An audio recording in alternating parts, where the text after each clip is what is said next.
Hello everyone, welcome to my channel and welcome back to my another new vlog. আমি সুদীপা নিয়ে এসেছি নতুন একটা ভ্লগ ভিডিও তোমাদের সামনে।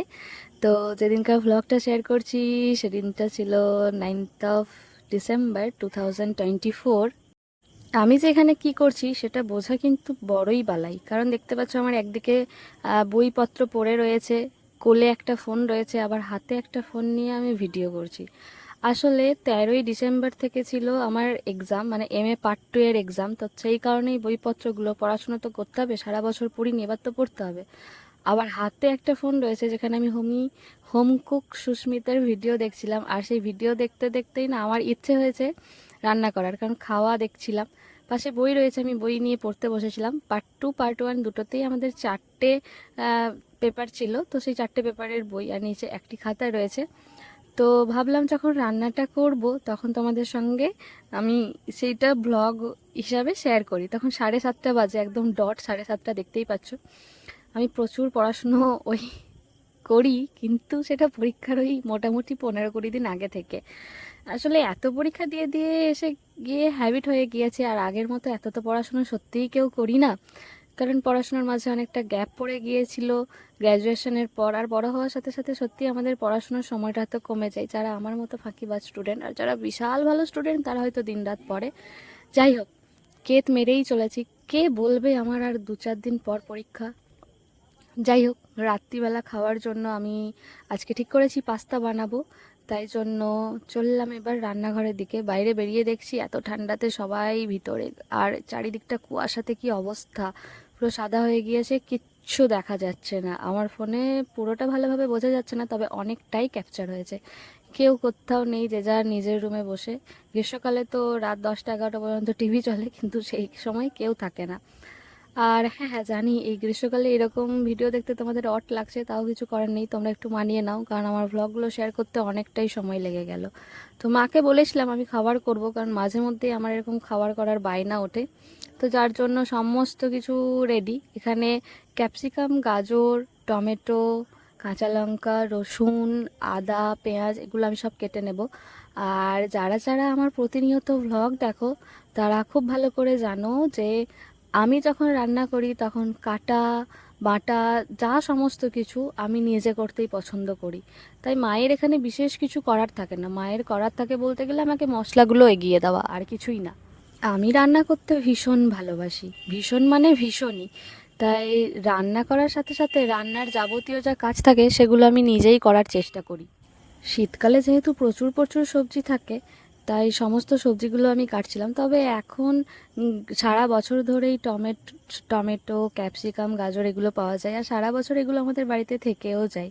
তবে ফুলকপিও একটু নিয়েছিলাম, আম, যেহেতু ছিল, তবে ওটা খুব ছোট ছোট করে কেটেছিলাম, বুঝতে পারছিলাম না কতটা কি সেদ্ধ হবে। আমি সমস্ত সবজিগুলো কেটে নিচ্ছিলাম, মা একটু এসেছিল দেখতে আর কিছু করতে হবে কিনা জিজ্ঞেস করতে, কিন্তু আমি বললাম ঠিক আছে এখন থাকো, যখন প্রয়োজন পড়বে তখন তোমাকে বলবো। আর সারা বছর গাজর আর ক্যাপসিকাম আমাদের বাড়িতে থাকার কারণে আমি এখন অনেক রান্নাগুলো করতে পারি, বেশ ভালোও লাগে। যাই হোক, আগে এই সুবিধাটা পাওয়া যেত না, শুধু শীতকালেই পাওয়া যেত এই সমস্ত সবজি। এখন সব কিছুই আপডেটেড। যাই হোক, সমস্ত কিছু আমি মানে গাজর, ক্যাপসিকাম আর টমেটোটা লম্বা লম্বা অর্থাৎ জুলিয়ান করে কেটে নিয়েছি। আর আর আহ, আদাটা আর রসুনটা একটু কুচি কুচি করে, আর ফুলকপিটাও কুচি কুচি করে কেটে নিয়েছি। পাশে পাস্তা নিয়ে নিয়েছি। আমি মা ভাবি তিনজনেই রাতের খাবারে এটাই খাবো। আজকে মাকে বললাম আর রুটি বানাতে হবে না, প্রতিদিনই তো রুটি খাই, একটু স্বাদ বদল আজকে করাই যাক। কিন্তু আমার যে পরীক্ষা, কে বলবে, পরীক্ষায় মানুষের কত চিন্তা থাকে, ঘুম আসে না, কত কত পড়ার থাকে, আর আমি এদিকে রান্না বান্না করছি। পাক্কা সংসারী মানুষ আছি আমি, তাই না বলো? আমাকে যে পাবে তার জীবন সত্যিই ধন্য হয়ে যাবে, কপাল করে একখানা বউ পাবে ভাই, সিরিয়াসলি বলছি। এত ভালো ভালো রান্না করে খাওয়াবো, আমাকে জাস্ট বলতেও হবে না। এনিওয়েজ, একটু সাদা তেল দিয়ে আমি পাস্তাটাকে সেদ্ধ হতে দিলাম। পাস্তা সেদ্ধ হতে বেশ সময় লাগে, এই জন্য আমার ভালো লাগে না, মানে সব পাস্তাগুলো নয়, এই পাস্তাটা সেদ্ধ হতে একটু বেশি সময় লাগে।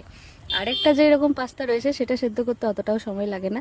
যাই হোক, পাস্তাটা সেদ্ধ করে নেওয়ার পর আমি ছোট্ট ছোট্ট করে পনির কেটে রেখেছিলাম, সেই পনির দিয়ে আজকে পাস্তা বানাবো। সেদিন প্রথমবার আমি পনির দিয়ে পাস্তা বানিয়েছিলাম। আমি সেবার প্রথম পনির দিয়ে পাস্তা বানিয়েছিলাম, এর আগে কখনো কাউকে পনির দিয়ে পাস্তা বানাতে আমি দেখিনি, জানিও না কেউ কখনো বানিয়েছে কি না। সবাই তো ডিম দিয়ে বানাই, তবে আমার না ইদানিংকালে মানে বেশ কয়েক বছর থেকে, মানে ওই 2023-22 থেকে পনির খেতে এতটাই ভালো লাগে যে আমি চেষ্টা করি পনির খেতে। আর আমাদের বাড়িতে প্রত্যেক সপ্তাহে একদিন পনির হবেই, এরকম একটি ব্যাপার। তো পনিরগুলো তুলে রেখে আমি ওই যে কুচি কুচি করে রাখা আদা রসুন ভেজে নেওয়ার পর আগে ফুলকপিটাকে দিলাম একটু ভেজে, মোটামুটি ওই সেদ্ধ হয়ে যাওয়ার মুখে আমি গাজরগুলো দিলাম। 2 রকমের গাজর ছিল, তোমরা দেখেইছিলে। তো সেগুলো দিয়ে দেওয়ার পর একটু লবণ দিলাম যাতে একটু তাড়াতাড়ি সেদ্ধ হয়ে যায়, আর তারপর ক্যাপসিকামগুলো দিয়েছিলাম।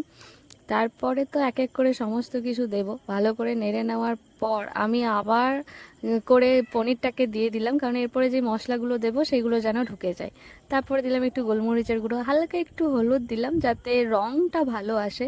আর তারপর এই যে আমার কিনে রাখা ম্যাগি মশলাটা সেইগুলো দিলাম, কারণ টেস্টটা তাহলে ভালো হবে। আর কী বা মশলা দেব, তারপরে আমি রেড চিলি সস, তারপর হচ্ছে গিয়ে লবণ, টমেটো সস এগুলো দিয়েছিলাম। ভেবেছিলাম সয়া সস দেবো, কিন্তু দেখলাম না, কালো কালো হয়ে যাবে, থাক।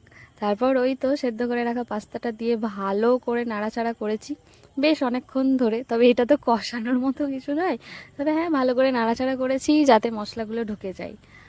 তো আমি রান্নাটা করছিলাম আর কি, সেটাই দেখাচ্ছিলাম। এনিওয়েজ, বেশ ভালো হয়েছিল খেতে, সিরিয়াসলি বলছি। আমি রান্না করেছি বলে নয়, ভীষণ ভালো। আসলে রান্নাটা আমি যখন মন থেকে করি বা ভালোবেসে করি তখন ভালো হয়। মাঝে মধ্যে কখনো সখনো ইচ্ছের বাইরে গিয়ে করতে হয়, তখন খুব একটা টেস্ট হয় না। আমি নিজেই দেখেছি কিছু না কিছু একটা গড়বড় করে ফেলি, হয় নুন কম হয়ে যায় বা বেশি হয়ে যায়, এরকম কিছু একটা। আর নামানোর আগে ধনেপাতা দিয়ে দিয়েছিলাম, টেস্টটা জাস্ট অসাধারণ হয়েছিল, সিরিয়াসলি বলছি। মা বাপি সবাই বলেছিল খুব ভালো খেতে, আমিও খুব ভালো খেয়েছিলাম। কি সুন্দর লাগছে তাই না দেখতে, ও জাস্ট ওয়াও। আমার রান্না মানে তো ভালো হবেই। এনিওয়েজ, আমি নিজেই নিজেকে শাবাশি দিই, কারণ আমার নিজের রান্না খেতে নিজের ভীষণ ভালো লাগে। আর রান্না করে করেই গরম গরম খেতে শুরু করে দিয়েছিলাম, কারণ শীতকাল তো, ঠান্ডা হয়ে গেলে একদমই ভালো লাগবে না, আর খুব তাড়াতাড়ি ঠান্ডাও হয়ে যাবে। খেতে খেতে সত্যিই ঠান্ডা হয়ে গিয়েছিল। আর আমরা খাওয়ার পর আমাদের বাড়িতে 2টো কুকুর সবসময়ই থাকে, কখনো কখনো একটা, কখনো কখনো আবার অনেকজন থাকে। তাদেরকে খেতে দিই, তবে তাদেরকে পাস্তা দেওয়া হয়নি। ওরা এই খাবারগুলো ঠিকঠাক খাবে কিনা তাও জানি না। এত শীতেও কিন্তু ওরা না বসে থাকে আমার জন্য, আমি যতক্ষণ না খাই। দুপুরে রাতে সবসময়ই খেতে দিই। দেখছো চারিদিকে সবাই খেয়ে দিয়ে শুয়ে পড়েছে, তাই জন্য ওকে একটু মুড়িয়ে দিয়ে দিলাম, যেহেতু পাস্তা খাবে কিনা জানি না। ও কি সুন্দর বসে রয়েছে, ওদেরকে ঠান্ডা কি লাগে না কি জানি। তো সবাই তো ঘুমিয়ে পড়েছে, আমরাও খেয়ে দিয়ে ঘুমিয়ে পড়বো। আর মানে আমি তো খেয়ে দিয়ে ঘুমাবো না, মানে একটু পড়াশুনো করব, কারণ পরীক্ষা বলে কথা। মা বাপি ওরা শুয়ে পড়বে। তো এই ছিল আজকের ভ্লগ। কেমন লাগলো অবশ্যই জানিও। ভালো লাগলে অবশ্যই like comment share and subscribe করে দিও। দেখা হবে নতুন কোনো ভিডিওতে। ততক্ষণ টাটা। যারা ফেসবুক থেকে দেখছো তারা অবশ্যই ফলো করে দিও। রাধে রাধে।